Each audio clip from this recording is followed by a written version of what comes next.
Pride and Prejudice Chapter 42. Had Elizabeth's opinion been all drawn from her own family, she could not have formed a very pleasing opinion of conjugal felicity or domestic comfort. Her father, captivated by youth and beauty, and that appearance of good humour which youth and beauty generally give, had married a woman whose weak understanding and illiberal mind had very early in their marriage put an end to all real affection for her. Respect, esteem, and confidence had vanished forever, and all his views of domestic happiness were overthrown. But Mr. Bennet was not of a disposition to seek comfort for the disappointment which his own imprudence had brought on, in any of those pleasures which too often console the unfortunate for their folly of their vice.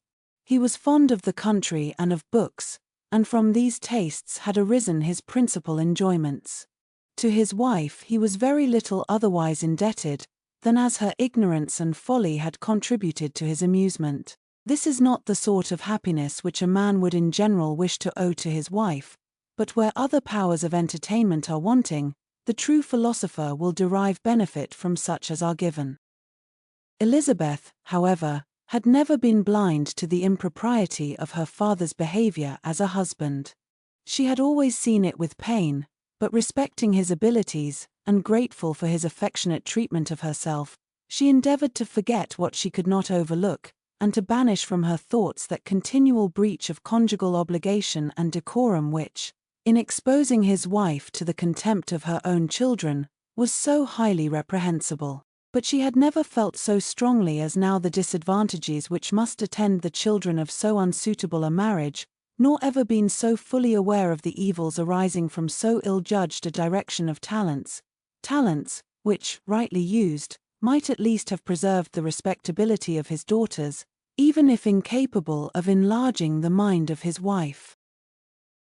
When Elizabeth had rejoiced over Wickham's departure, she found little other cause for satisfaction in the loss of the regiment. Their parties abroad were less varied than before, and at home she had a mother and sister whose constant repinings at the dullness of everything around them threw a real gloom over their domestic circle, and, though Kitty might in time regain her natural degree of sense, since the disturbers of her brain were removed, her other sister, from whose disposition greater evil might be apprehended, was likely to be hardened in all her folly and assurance by a situation of such double danger as a watering place and a camp. Upon the whole, therefore, she found, what has been sometimes been found before, that an event to which she had been looking with impatient desire did not, in taking place, bring all the satisfaction she had promised herself.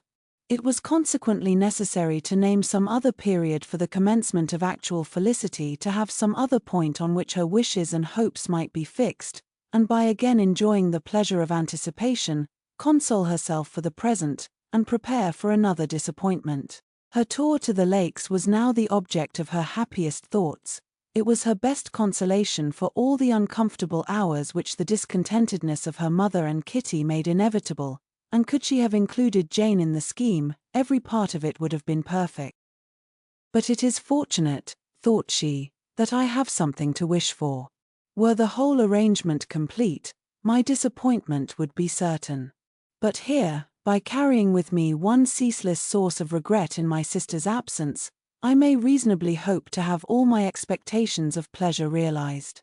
A scheme of which every part promises delight can never be successful, and general disappointment is only warded off by the defense of some little peculiar vexation. When Lydia went away, she promised to write very often and very minutely to her mother and Kitty, but her letters were always long expected, and always very short. Those to her mother contained little else than that they were just returned from the library, where such and such officers had attended them, and where she had seen such beautiful ornaments as made her quite wild, that she had a new gown, or a new parasol, which she would have described more fully, but was obliged to leave off in a violent hurry, as Mrs. Foster called her, and they were going off to the camp. And from her correspondence with her sister, there was still less to be learnt, for her letters to Kitty, though rather longer, were much too full of lines under the words to be made public. After the first fortnight or 3 weeks of her absence, health, good humour, and cheerfulness began to reappear at Longbourn. Everything wore a happier aspect. The families who had been in town for the winter came back again, and summer finery and summer engagements arose.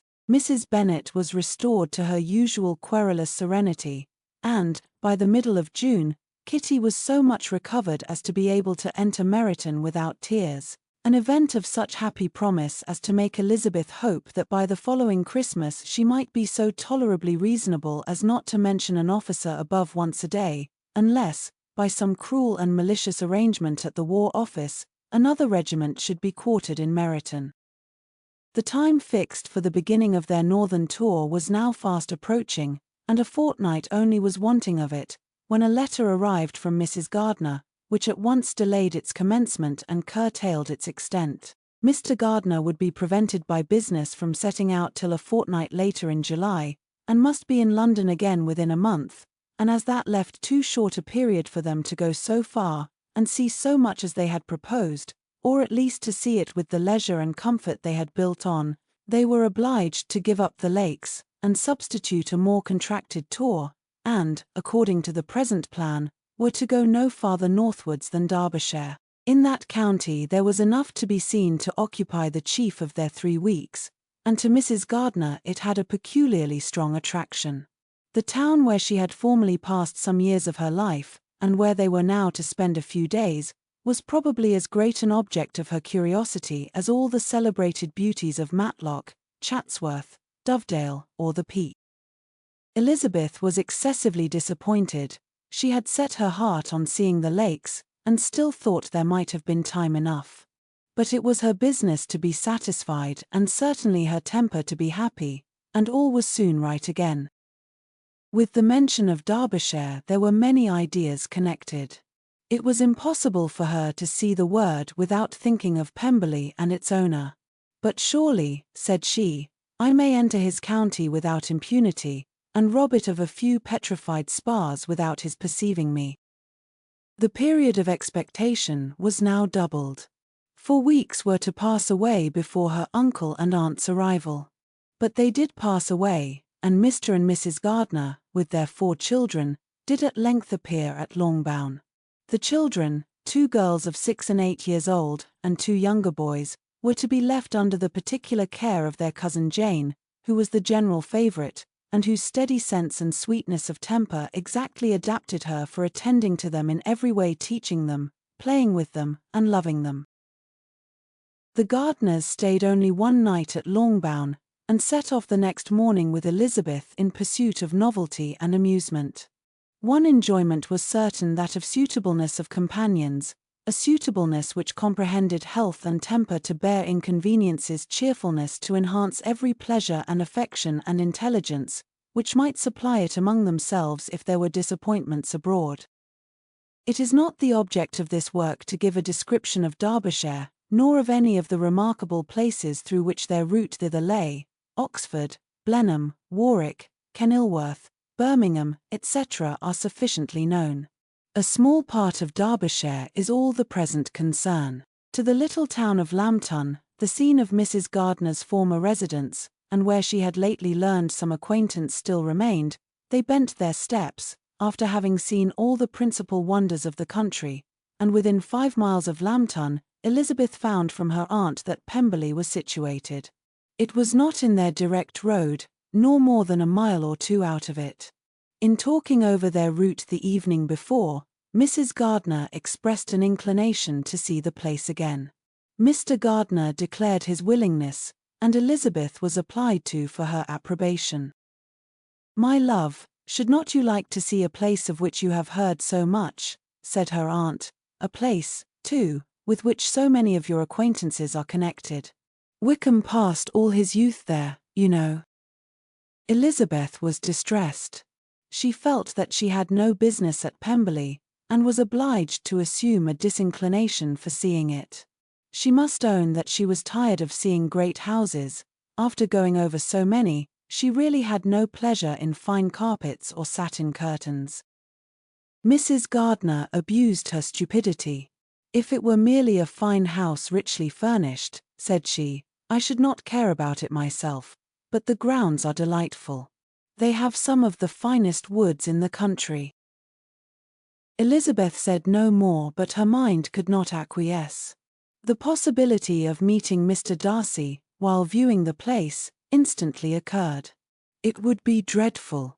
She blushed at the very idea, and thought it would be better to speak openly to her aunt than to run such a risk.